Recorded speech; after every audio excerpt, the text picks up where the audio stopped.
Өлкөдөгү протездик ортопедиялык буюмдарды жасаган жалгыз мамлекеттик ишкана Бишкек шаарында жайгашкан. Бул жакта ден соолугуна мүмкүнчүлүгү чектелген 13.600дөй жаранкаттоодо турат. Колу бутунан ажыраган 2000дей киши протез жасатат. 8000дейи жазгы жана кышкы ортопедиялык бут кийим алышат. Аларды аталган мекеме бекер камсыздайт. Бирок акыркы 8 жылда буюмдардын сапаты аябай начарлап кетти деген нааразычылыктар көбөйдү.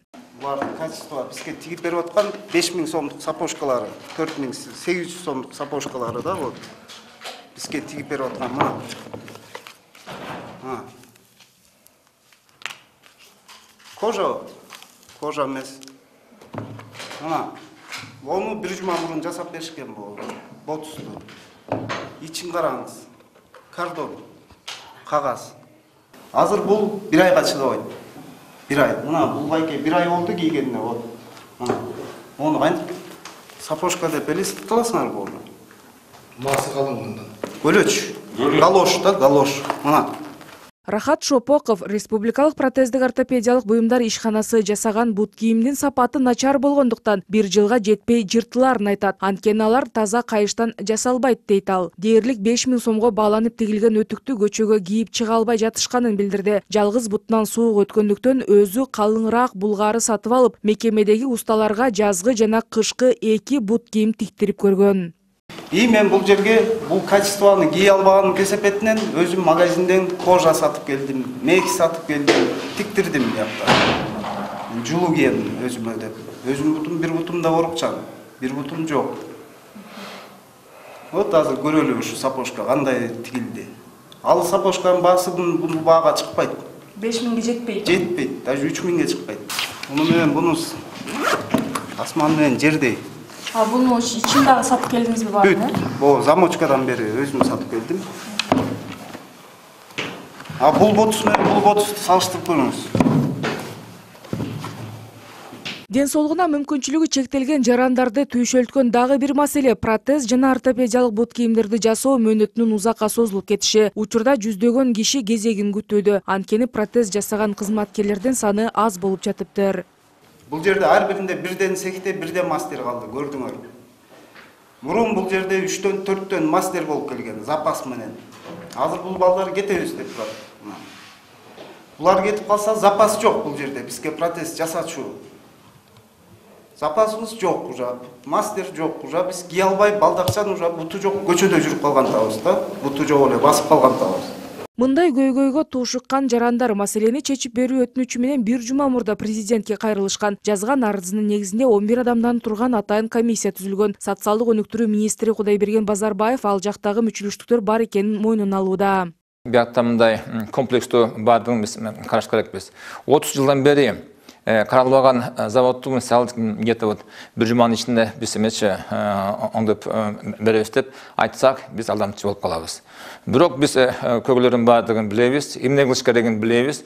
Биз болсо азыр мынакей ушул жуманын ичинде тиги комиссиянын жыйынтыгы менен биз чечимдер менен анан кийин өкмөт кабинетинин төрагасына биз сунуштар менен киребиз. Биякта эмне керек? Биякта биринчи черекте биякка көбөйтүш керек, көбүрөөк каржылаш керек бияктачы. Маалыматтар боюнча протездик ортопедиялык буюмдарды жасаган республикалык мекемеде 150дөй кызматкер иштейт. Алардын билимин жогорулатуу чет мамлекеттерде жүрүшү керек. Бирок акыркы 6 жылда эч ким сыртка окууга жөнөтүлгөн эмес.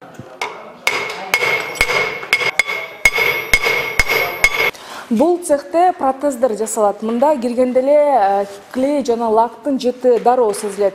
Бул жерде иштеген кызматкерлер муну менен 8 саат иштөөгө туура келет. Алардын айылган айлыктары 6-7 миң болсо, ал эми зыяндуулук үчүн 2,5-3 миң сомго чейин каражат кошулат экен. Тажрыйбалуу кызматкерлердин бири Изат Мирбек уулу протез жасап иштегенде 5 жыл болгон. Немец технологиясын колдонот, бирок күн сайын химиялык каражаттарды колдонгондуктан бети башын кызыл ташып, аллергия болуп жатканын айтат. Дарылануу үчүн тапкан акчам жетпейт дейт ал. В действительности аллергиясы. Аллергияны в принципе мындай курс лечения же бир нерсе болуп эметсе болот да. Карап жакшылап карасаң эчтеке эле болбойт деп. Мен деле баягы интернеттен чукулап окудум да. Именно ошо аллергияны ухаживать этиш керек. За 15 тысяч больницага барып же көрүнүп бир нерсе больницамен иштетип возможность жок. Ошол себеп болуп атат азыр. Мекеменин директорунун айтымында айлык акынын аздыгы кадрлардын кызматтан кетүүсүнө себеп болуп жатат. Анда иштегендер эң көп дегенде 15-17 миң сом маян алышат экен. Бул бардык төлөмдөрдү кошкондо чыккан сумма. Мунун айынан акыркы 1 жылда эле дасыккан, тажрыйбалуу делген 3 кызматкер иштен кеткен. Балдар, жаш балдар үйрөнүшөт дагы, анан кийин иштеп баштаганда, вот бир балабыз кетти, жакшы үйрөтүп баштаганда. Мен аллергия болуп атам деп кетти, сып чыгып кетти. Анткени көрүп атасыңар, бул аябай зыяндуу, клей менен, лак менен иштешет, аябай зыяндуу немелер менен иштешет да. Бул пластмасса менен иштешет. Булардын баары эле зыяндуу да. Мына запахты өзүңөр көрүп атасыңар. Кечке ушу запах менен 8 саат отурушат балдарчы. Ошон үчүн балдар иштеп, мына азыр биз изатыбызды дагы кармап атабыз, эми зарплата көбөйүп кетери коюп отур деп 4-5 жыл иштеди.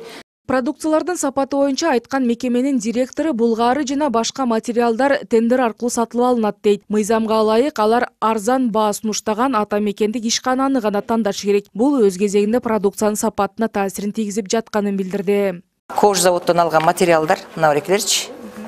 Бул кожа. Естественно, тиги Турцияга, Россияга салыштырмалуу кичине жогорак болчу. Муну жука деп атышат.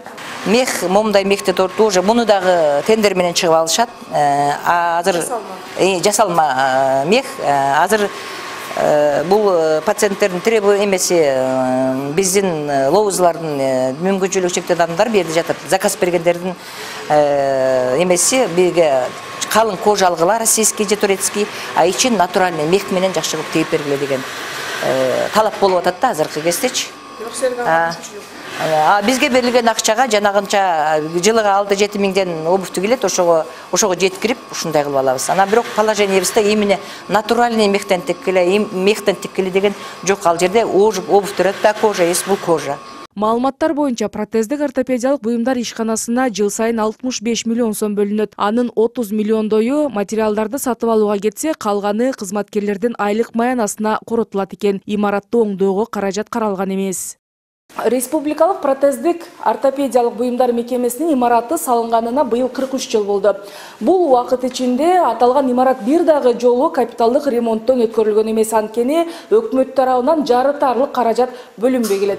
Көрүп турганыңыздардай имараттын айрым жерлеринде минтип жарака кеткен. Республикалык протездик ортопедиялык буюмдар ишканасы боюнча түзүлгөн комиссия качан жыйынтыгын чыгарат азырынча белгисиз. Анын курамына ден соолугуна мүмкүнчүлүгү чектелген жарандар да кирген, бирок алар бир да жолу жыйынга чакырылбаптыр. Мындан улам нааразы тараптын арызы бир тараптуу каралат деген кооптонуулар жаралууда. Эгер ден соолугуна мүмкүнчүлүгү чектелгендер койгон талаптар аткарылбаса, алар нааразычылык акцияга чыгабыз дешет. Арха Жаныбекова, Адлет Чокоев, НТС.